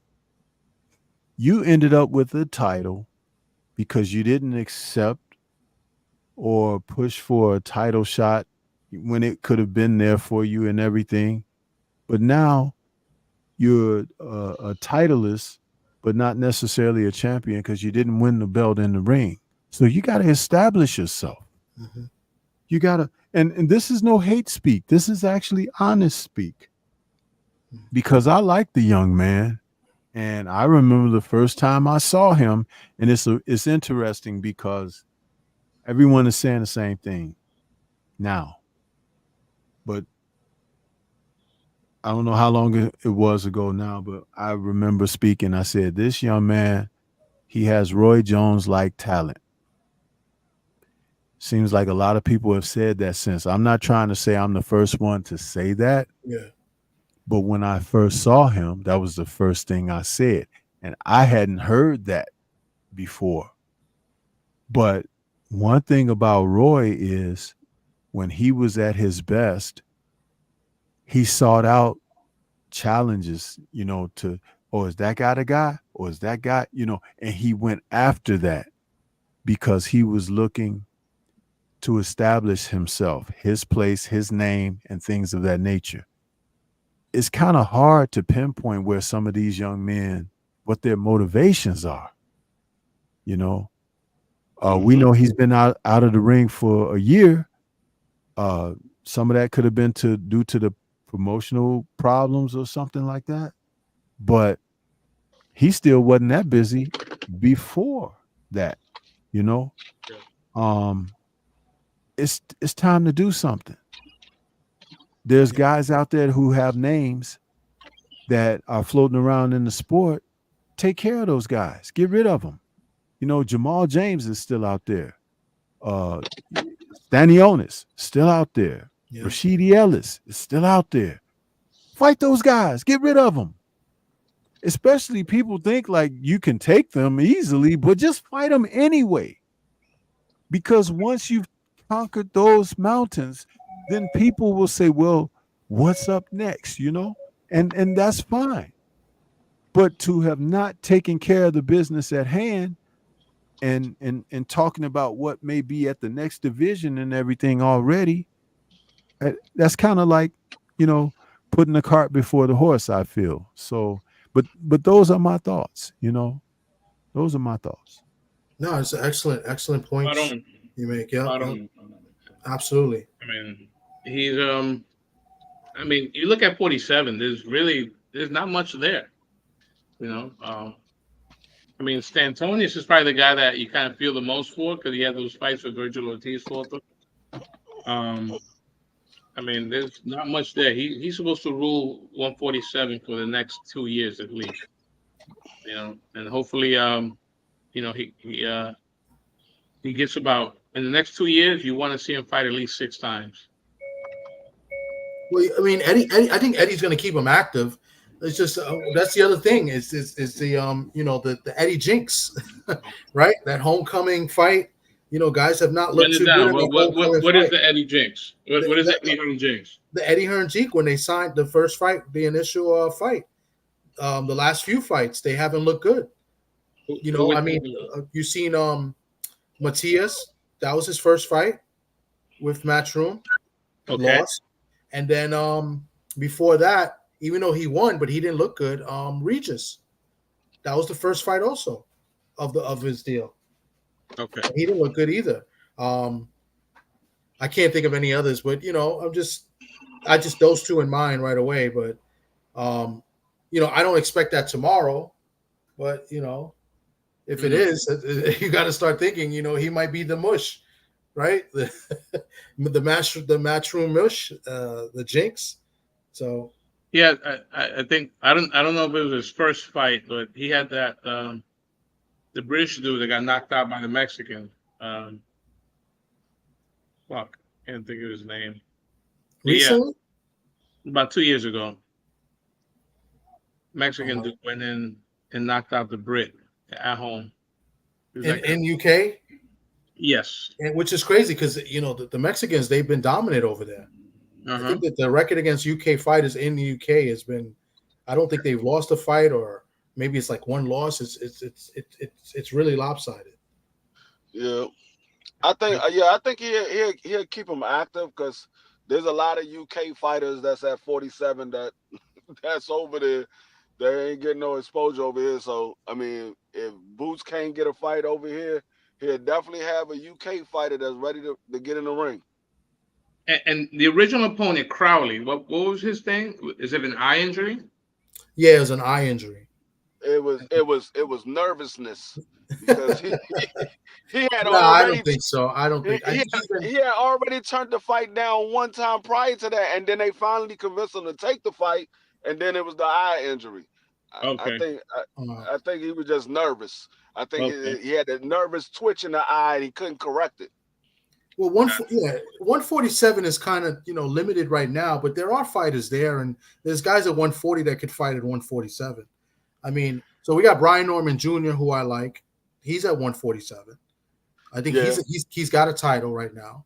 Well, he's waiting for Bud to drop his title, and then he'll become the WBO champion. Okay, he's the interim champion he's right the interim now. champion. Okay, and then you got guys at 140. T.O. They talking about bringing him up. I would love for him to go up to 147 so he could get stopped. Everybody knows how I feel about T.O. And then you have the head case that I don't like talking about either. That when he comes off suspension, I don't think he can make 140. He's definitely fighting 47. Yeah, but I don't think he could make 140. No, I'm saying Ryan Garcia is definitely fighting at 147. Yeah, that's what. Yeah, so that there's no way. Yeah, I didn't want to say his name, Sock. Thanks. I'm not gonna be a hypocrite because if Ryan Garcia hit me up in the DMs right now and said, "Yo, put me on the live," guess what? We putting the motherfucker. I mean, this is fucking boxing, right? This is boxing, right? I mean, we have no fucking morals in this sport, right? Well, we gotta have some type of morals. Not true. We have no fucking morals. Bob Arum. If you invited him up, I would definitely fall off like a fly falling off of a spray from Raid. Nah, but I think if that happened, we have to hit him with the hard questions, and we have to. Of course, we're not gonna cater or enable him. No, absolutely we gotta get in. We gotta get in that ass. Pause. Right. Right. I mean, that's the only way. No, but that's the only way. You have to hold your feet to the fire. Absolutely. Yeah, absolutely. We can't. I'm not gonna cater him and say, "Hey, champ, how you doing?" I'm like, I can't. I won't never do that. And the same with Tio. I can't do it. I don't like. What the fuck was you thinking when you said what you said? Yeah. No, that's what I'm saying. That's the only way, bro. Absolutely. So I don't think he want to come up here with me up here because not with Stormy either. I know he done heard some videos of me. I know they got some videos like, hey, you ever see this dude around? Do not come around when he's around. I'm gonna tell Ishe to come up here. I've been going at him. I've been saying this about him well before he said what he said. And BBO was like, "Hey, D-Free, I gotta say, you was right. You called it a long time ago. You was right." A bunch of people. I said this about him. I said this about him well before we said that. A bunch of people have, I know you have, and Stormy has, and Drew has, and a bunch of people have. I mean, I wasn't surprised about what he said at all because I knew what it was. I was just shocked that he actually said it live. Yeah. I already knew what it was. Listen, I think, this is totally off, but Tio, if Tio wasn't such a jerk, we have a connection to Tio. Me and Sock know a guy that's in his camp, but I can't. I wouldn't do it. That's my problem with Tio. And that's my problem with Tio. Yeah, I can't. I know that Tio is a hell of a talent in the ring. He's a hell of a talent when he got his head on straight. It's the problem. The problem is he don't have a good mental. His mental is all messed up. That's the problem with him. He don't got any trainers. He got nothing. He has a head case of a father either. Also, that's what I'm saying. That's his problem. Like if Tio if T.O. can be the T.O. inside the ring that fought Josh Taylor every single time, he will be a hell of a fighter. But you never know what you're going to get with T.O. Is he going to be the one that's going to come forward, or is he going to be the counter puncher?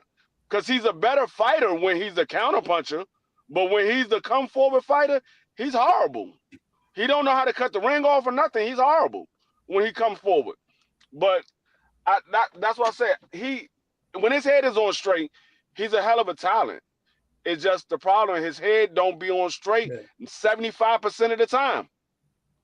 I think he's got talent. I think he's athletic. I think he's got good athleticism, but that's about it in my opinion. But anyway, guys, I'm about to close it up because I'm tired and I'm sweating and I'm getting looks.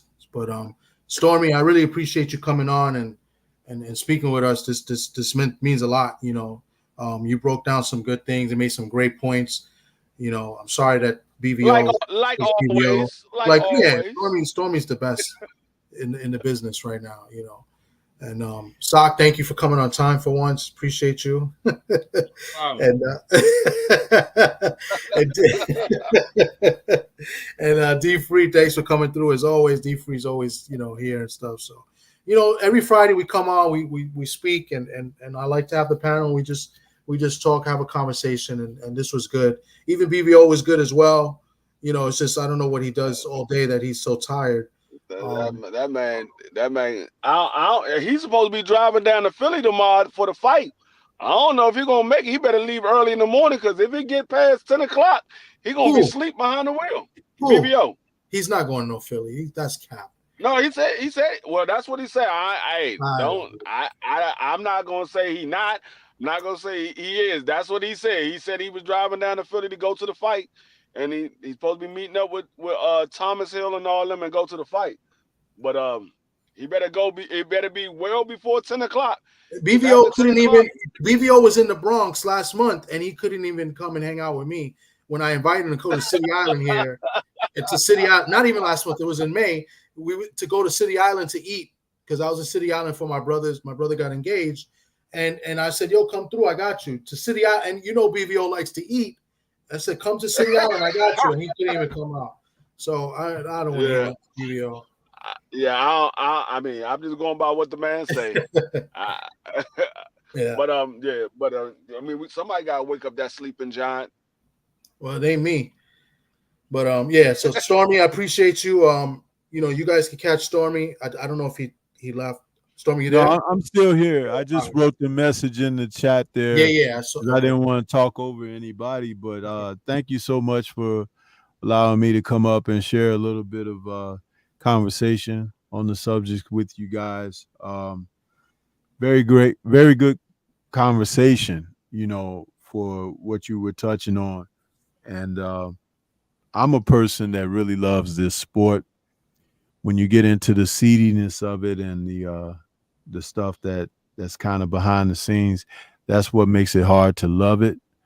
But that's why I have a tendency to focus more on the X's and the O's, because when I do that, I can just kind of keep myself away from, like I said, the seediness. But you guys, salute to all of you.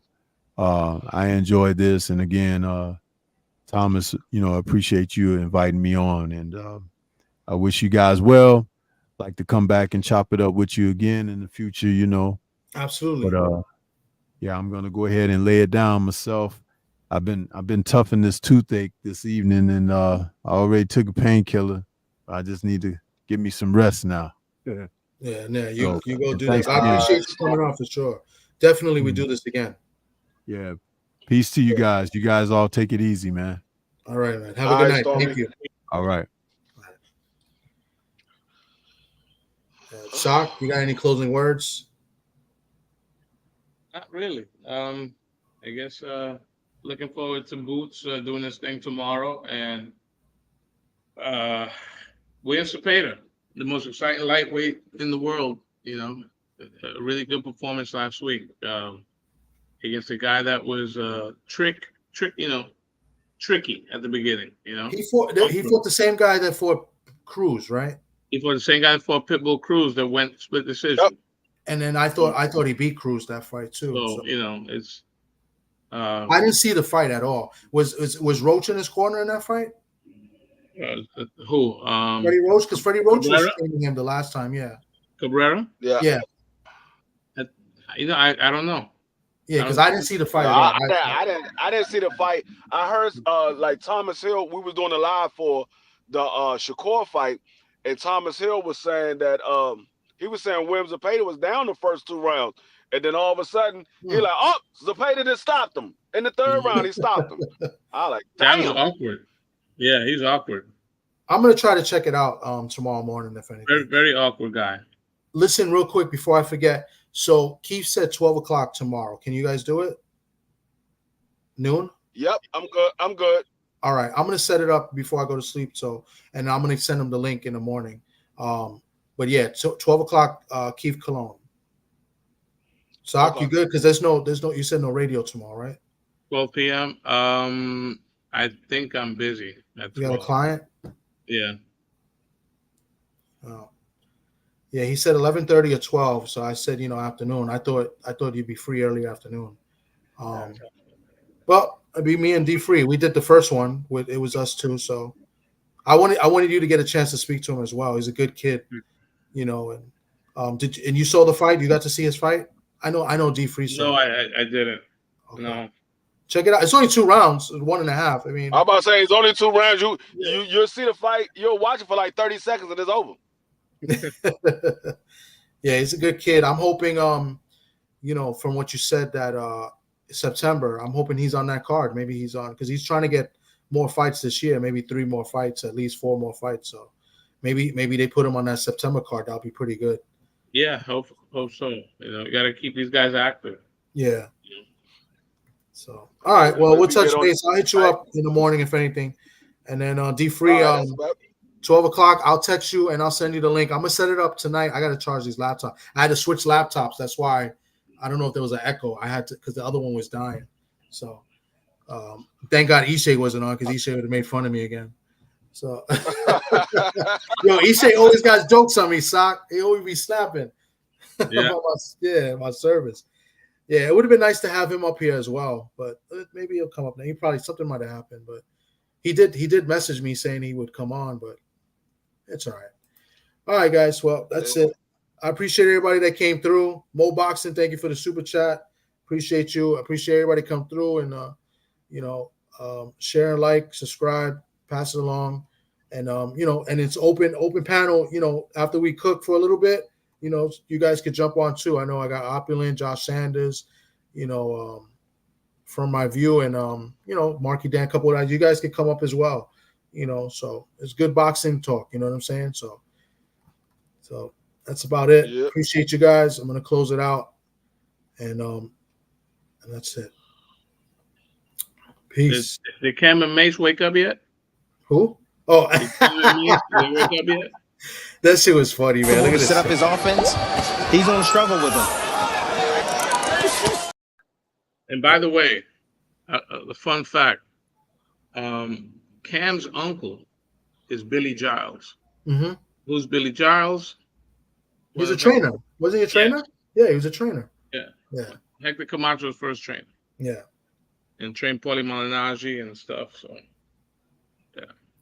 So that gives him the right to make fun of fighters, then. What gives me the right to make fun of shit? It's like we all. Hold on, let's see. Let me see. Let's see if it's still here. Hold on.